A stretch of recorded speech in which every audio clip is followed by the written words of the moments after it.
Welcome back to the Gamecocks Football Captain's Log.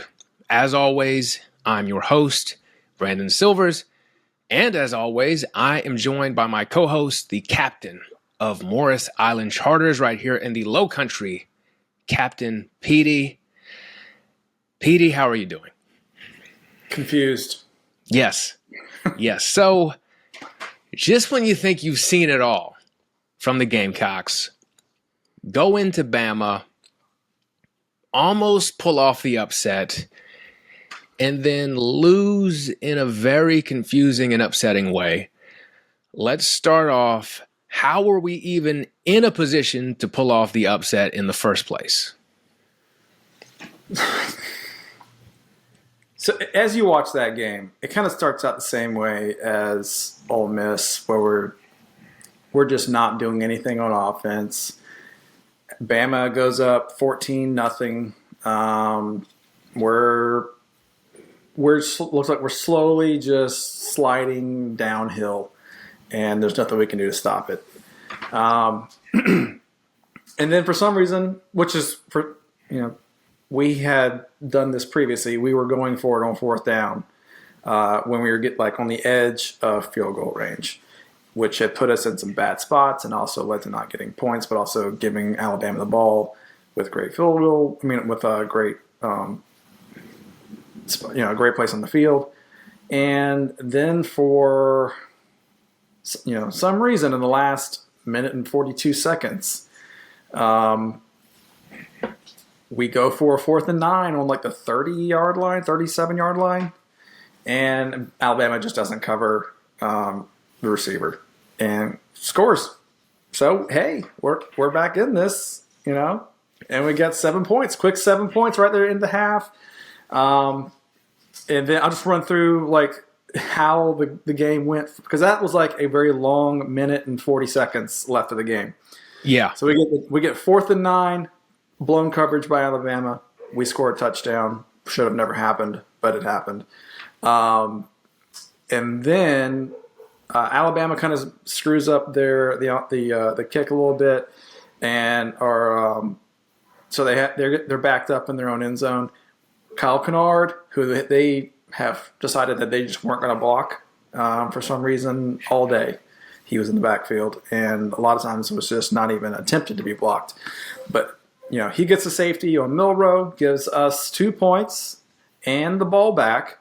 And then, let's see, we've got the dumb fumble by Sellers, who obviously has not figured out how to manage the clock effectively in these 2-minute drills, because he's never heard of throwing the ball out of bounds.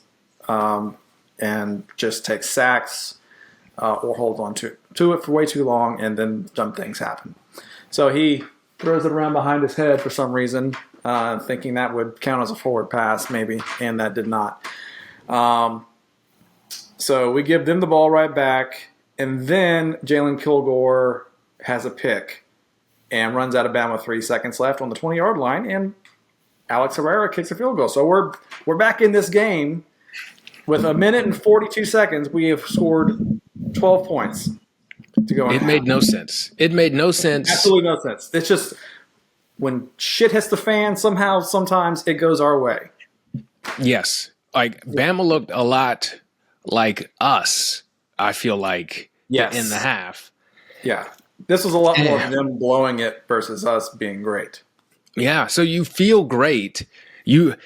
You feel great going into the half after that happens, despite the fact that, like you're saying, for the bulk of it, we look pretty terrible. Yeah. And to me, that was kind of the story of the game, where the terrible kept showing up at the worst possible times. Specifically talking about Lenore Sellers. Yes. We've been talking about the fumble issues that happened again this game. You talked about the Brock Purdy. I was watching a Brock Purdy lowlight video from his time at Iowa State, where he was fumbling just like that, just unique, creative ways to throw the ball backwards. Yeah. He does that, and then this fumble where he can't pull the ball out of the back stomach and hold on to it at the same time, or whatever we're doing there. Yeah. Those can't happen. That's like, it's not even like he pulled it out and had it, it looked like. And then he just drops it and kicks it. And somehow we almost got that back. Yeah. But, is what it is. Alabama got it. And we were winning at that point. Yeah, and that we gave them great field position there because they only had to go 31 yards to score a touchdown. But with the fumbles too, it kind of feels like with great teams, they are expecting things to go their way. So when we fumble, they're like, "Oh, a fumble! This is what I've been waiting on. I'm going to dive on this ball." For a team like us, where you're not expecting great things, at least that's what the players kind of act like. We forced a fumble on the kickoff. The ball is laying on the ground for 30 minutes, and we're just kind of like, "Oh, I can't believe we caused a fumble. Did we really cause a fumble? Guys, I think they fumbled the ball instead of just going and get it." And I'm like, "Go get the ball. Expect great things." I know it's a lie. You shouldn't expect great things. This is Gamecock football. But you can at least lie to yourself and pretend to expect great things and be ready to recover a fumble every now and then. Please, I'm begging you. But we don't. No. We are. But I, as a fan base, I've also am always expecting something horrific to happen right after we do something really good, which is what happened the entire once we got inside of 2 minutes. That's exactly what happened. Yep. In the first half and in again in the second half. The one good thing that I saw that was really productive and positive was the first drive of the second half, where we just methodically go down the field. We take 7 minutes off the clock. It was a long drive, yeah. That is how you win these games, is by being, having the ball, possessing the ball, not letting the other team have it. And that's how we should have, that's how we could have beat Ole Miss. And if we had played the entire game like we played that one drive, we would have been set up for success. But no. We have to blow another coverage and give them, a touchdown, and just a lot of bullshit. So, what did you think of the offensive play calling? Because you're right, that drive to open the second half, that was competent football for the most part. I really have not had much to complain about as far as offensive play calling this year, like I was expecting to. I haven't seen stupid screens at times where I'm like, why are we doing that? The play calling has not been terrible. It's adequate. I did like how ESPN announcers were calling Dow Loggins Dole. You tell you what, you start being a little bit better than adequate, and we'll pronounce your name right. That's how I feel. You got to earn your name, Dole. Yeah. Dole. I was thinking Bob Dole. It's a throwback. Good old Bob. I was pleasantly surprised by the play calling. I did think we kind of reverted back to doing some of the stuff I don't like that we do at bad times. I think we'll get to that when we get to the final 2 minutes of the game. Yeah. But overall, I felt like it was a pretty good mix. Rocket Sanders, again, very good running back. Yes. Nice to see him healthy. I have to say, I have to give Attaway a little bit of credit here. He has turned my perception of him. He's a lot harder to tackle, or at least making an attempt to be harder to tackle now. Yeah.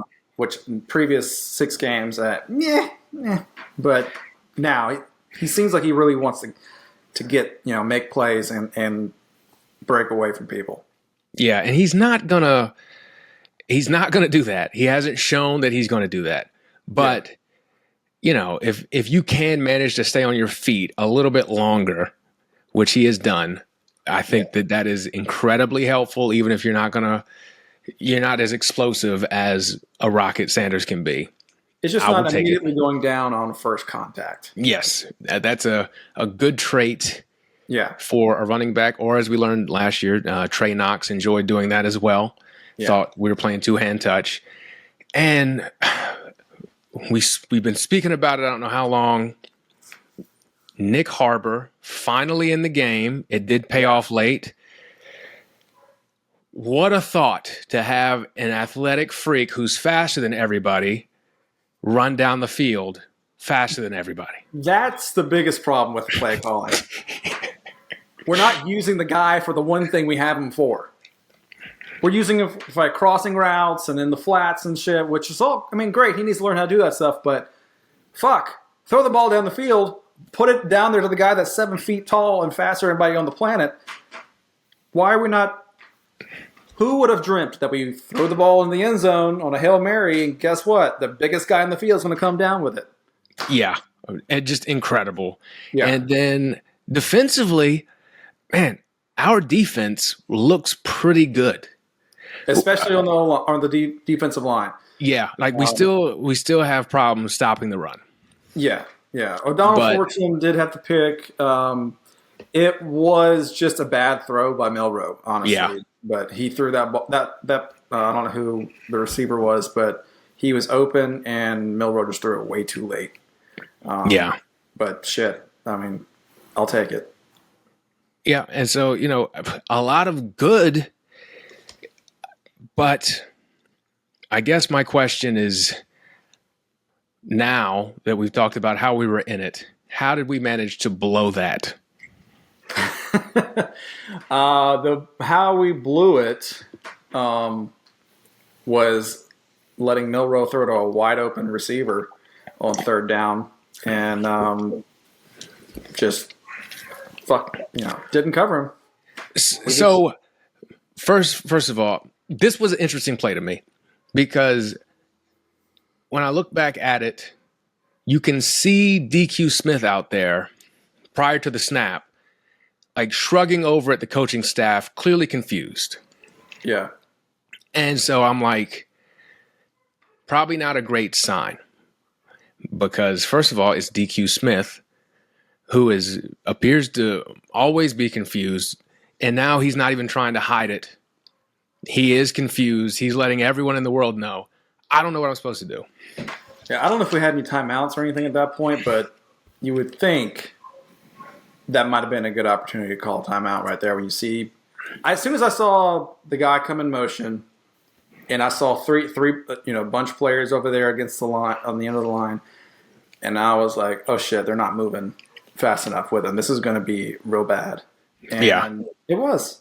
So I don't believe we had a timeout because, let's see, this looks like this was the one where they scored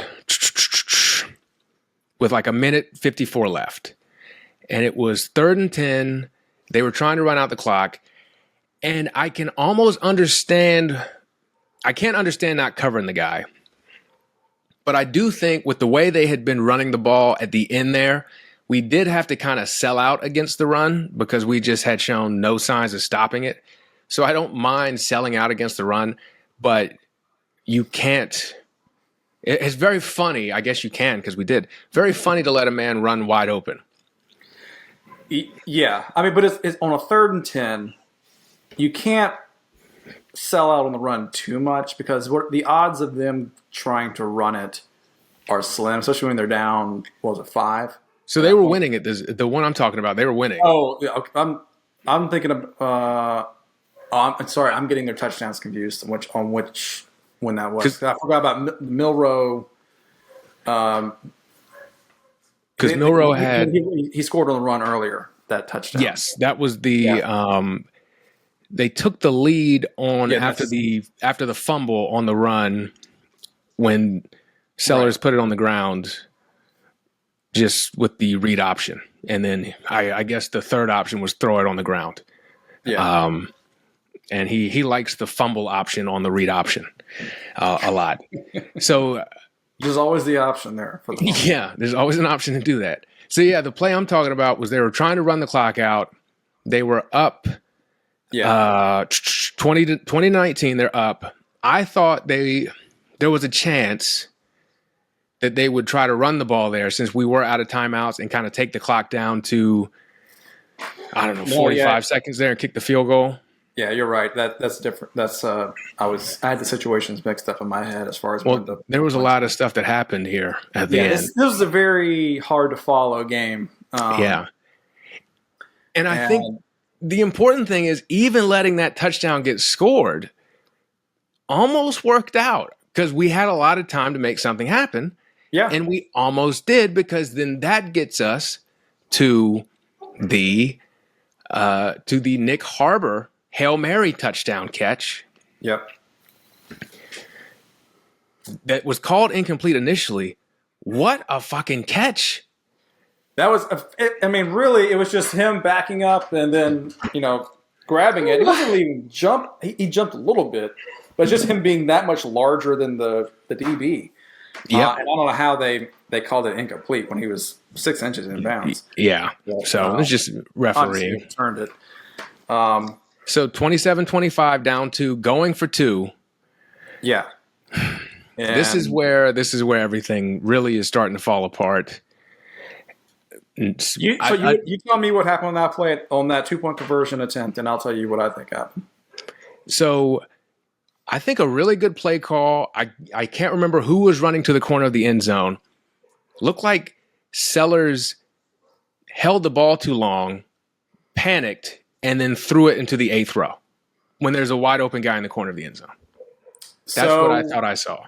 We had a bunch set on the right, and the tight end was I think it was Hunt, 87, and he was supposed to block down on that guy that ended up giving pressure on Sellers. So immediately he didn't block. He did this and then back out.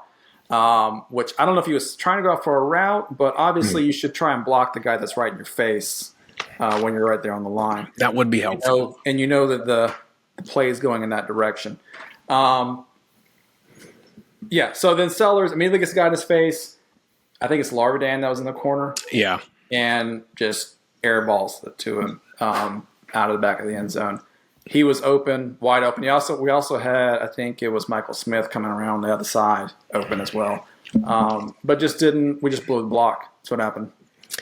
And it kind of seems like one of those things where the mistakes are compounded. To crash a plane, it takes, the Swiss cheese model where it takes 17 wrong things to happen before a plane crashes, basically, because they have all these different things. Yeah. If one thing of all the things that went wrong on that play didn't happen, we probably get the 2-point conversion. Because I do feel like the block was blown, but I do think he still just didn't trust himself enough to let it go as soon as the route was he broke towards the corner and was wide open. And he was like, okay. And then he saw the guy coming, he panicked even more, and then he just didn't give anybody a chance to catch it. Yeah. But that's Gamecock football. But also, I never expected us to get that 2-point conversion to begin with. No. Yeah. That's not no. Yeah, and then Settlers is not a quick thinker. No, it's he doesn't process things fast enough, and also decision making is still a problem. But yeah, so we saw this on an earlier drive when, for some reason, down 20-19, we play for a 51-yard field goal attempt. You could tell us get conservative on that drive. Yeah, we were doing well, but that was a long drive actually, and then we got the holding call, and then that hurt. And then it was 3rd and 18. We were going, and then I can't remember who caught it. It might have been Simon or something They got it down to the 30 yard line. Something. Yeah, it was just the holding call killed us, and then that's when we started doing some screens too. And on one of those screens, I saw it happen, and I know we see things differently they see on the field. Yeah, and I saw the screenshot of this going around on social media too. Immediately, just the way that Bama was playing the screen. Who's 7? Is that Lavardane? Yeah, 7's Larvardane. Larvardane. So Larvardane was immediately wide open, streaking to the end zone. Yeah. On this play, Sellers never even gave him a look and tried to throw the screen, and that was almost it for me in life and in the universe. Same screenshot you sent me. Yeah. Yeah, Larvardane is wide ass open. There's no one even close to him. No. And then somebody I pointed out the other guy on the left side. Was it Simon? Or maybe it was Mazio. Yeah, I think it was Mazio. Yeah, just also wide open. But shit, man. So this is where we're seeing like the slow, and you get it. He's young. You see the talent, but the decision making, the making progressions, not there yet. And it shows up when we miraculously, I'd never seen a drop kick onside kick. I can't even, is that? I have never seen that. I didn't know that was, I thought it had to be kicked off a tee. I had no idea. The most ridiculous thing I've ever seen.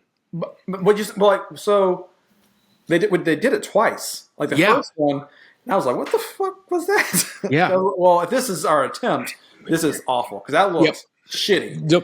Just ridiculous. Yeah. Also, I don't know why Alabama didn't come to it. Like they just let it come to them, and then they just fucked it up, and I don't know how we got. That should have never worked. No. I mean, not that onside kicks are particularly successful, anyways, but that one seemed like it should have been less than the normal one. Yeah, less than optimal. And then by miracle we get it, and then we give up a sack with 40 seconds left. We still have 40 seconds. 40 seconds to get into field. We just need a field goal. Just need a field goal. Yeah, to get in field goal range, and then we get sacked. Obviously, you have to tell Sellers, under no circumstances can you get sacked. Cannot get sacked. Throw the fucking ball anywhere. Yep. Just get it out. That is exactly what they needed to happen. It was just yeah. And then we launched it to, I think it was the Harbor again, but he overthrew him by 20 yards. Overthrew him so badly that Harbor didn't even know the ball was coming. He wasn't even locating it. No, he had like kind of stopped his route, trying to figure out where the ball went. Yeah. Overthrew him, threw a pick.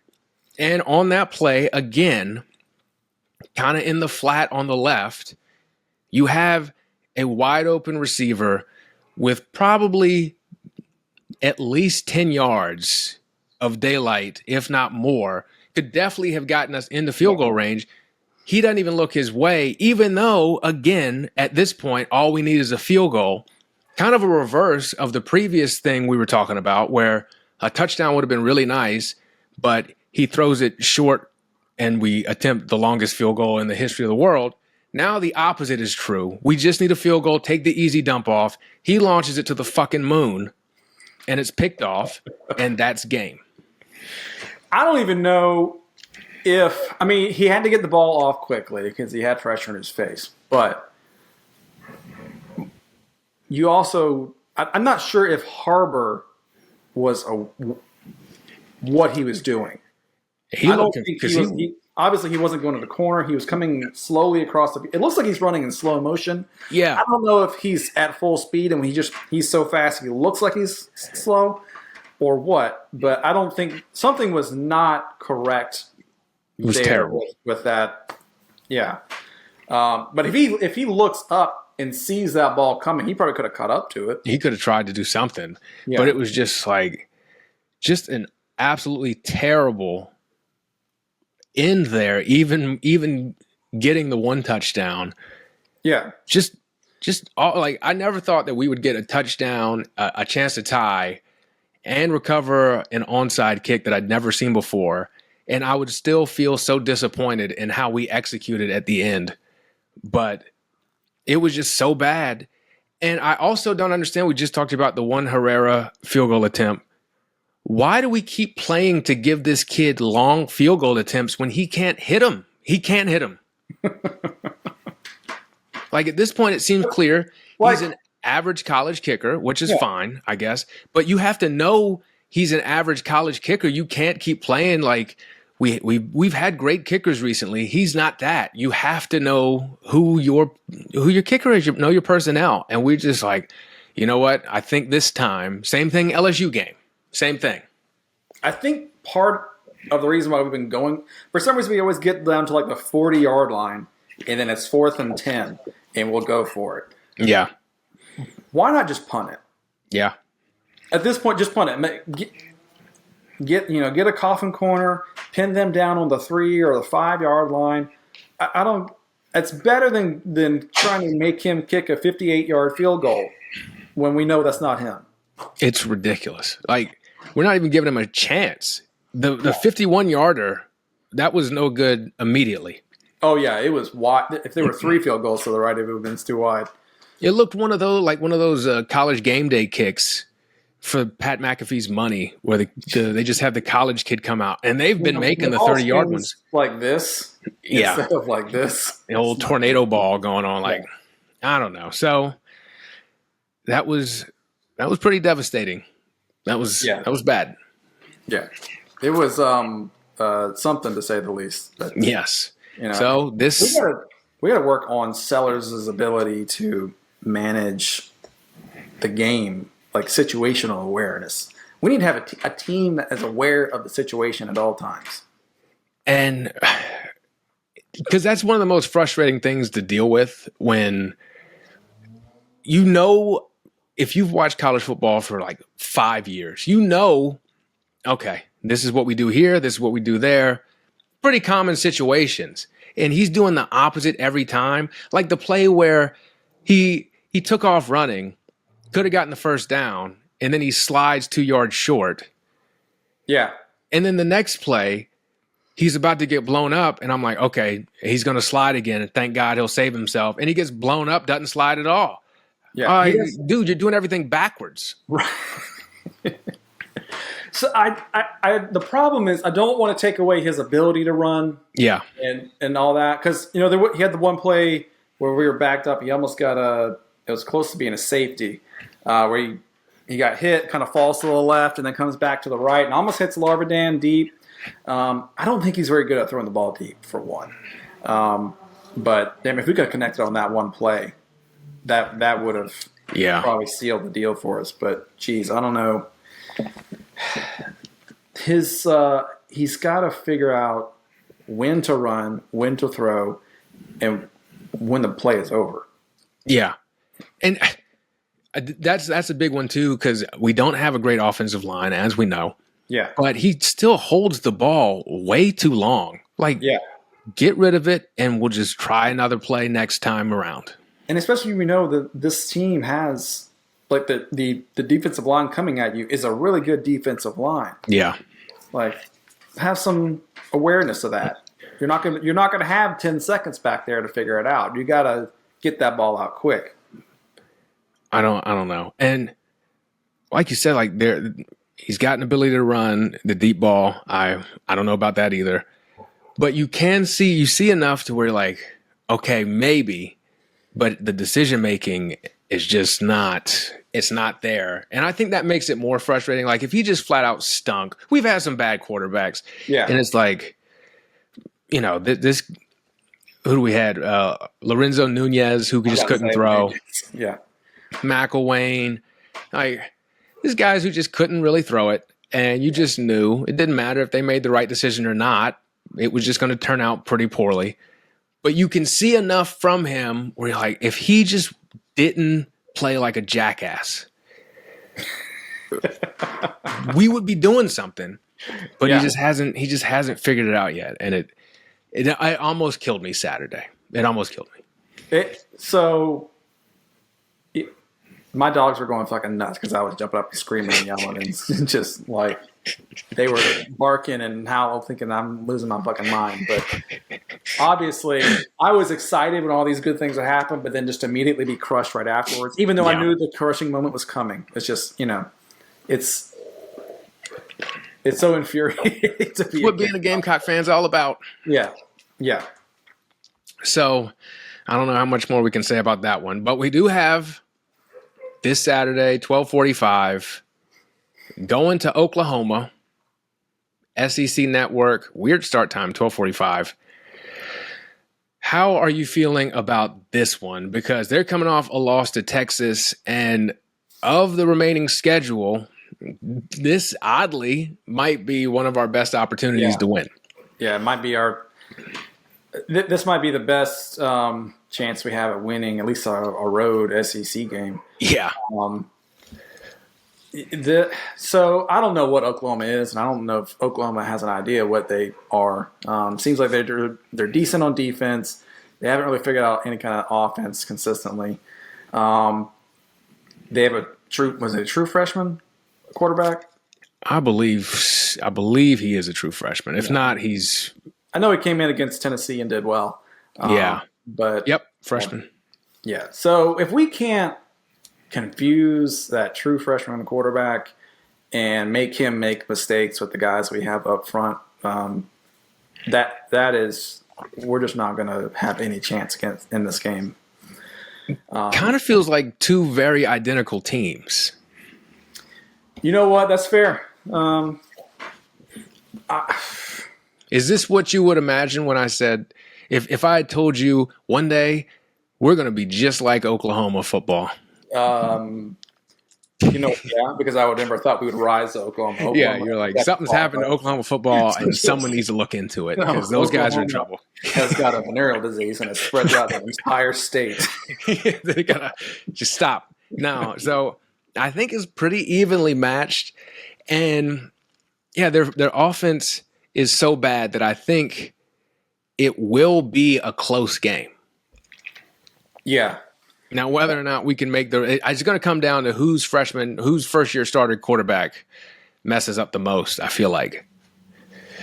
Yeah, that's how we win is by making the other team mess up more. The reason why we were in the game against Alabama is because they messed up. Yep. That was not a Nick Saban coached team. No. If it was, it would have been a blowout. But now we're going to Oklahoma. Same kind of situation as us. Whoever makes the least amount of turnovers, whoever makes the least amount of mistakes, that's who's going to win the game. And I don't know how you predict the outcome of that. It's going to be tough. Have you seen the spread? I think I saw it when it first opened, and I think it was at 4 or minus. Oklahoma was -4 at the time.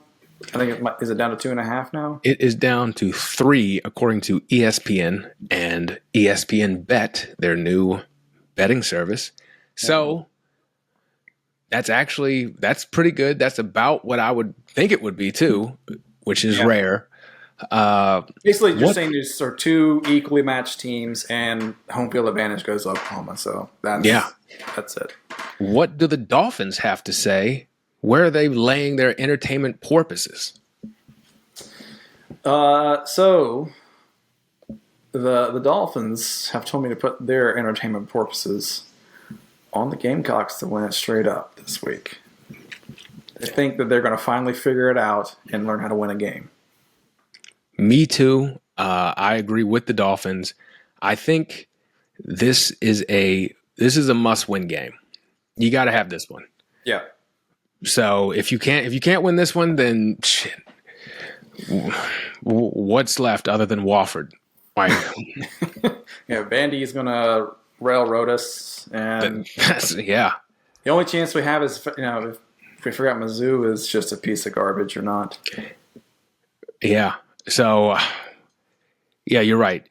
Of the 2 road SEC games, like you mentioned, that are left, is this one and Vandy. I don't like I like our chances against Oklahoma much more than I like our chances against Vandy, which is a crazy thing to say. And I thought I was saying it wrong. Outrageous. It sounded so weird. Yeah, I don't know what's happening in college football. It's terrifying to me. But this is a must-win game. We keep every press conference Beamer's ever has. We're getting better. This, that, and the other. If that is true, at some point you have to see the result on the scoreboard. This has to be one of those games that happens, especially after a devastating loss like that, where I almost had you take me out in the boat, hand me several cinder blocks to hold, and drop me off in the middle of the Atlantic. That is not a tour package, by the way, but No, that's a one-time offer. yeah. So a one-way trip to the bottom of the sea. So I don't know. Is there anything else we need to cover? This has been kind of cathartic. This is like therapy for me. So thank you. It's better than spending $300 an hour. Yeah. So, well, if you're avoiding Gamecock football like you should be, check out the show notes. Yeah, check out the show notes. Go on a boat tour with Captain Petey. He's very good, and he promises not to talk about Gamecock football on the boat. So I'd like to leave you feeling happy instead of depressed. Yep, and we appreciate that about you. But other than that, we'll catch you next week. Bye.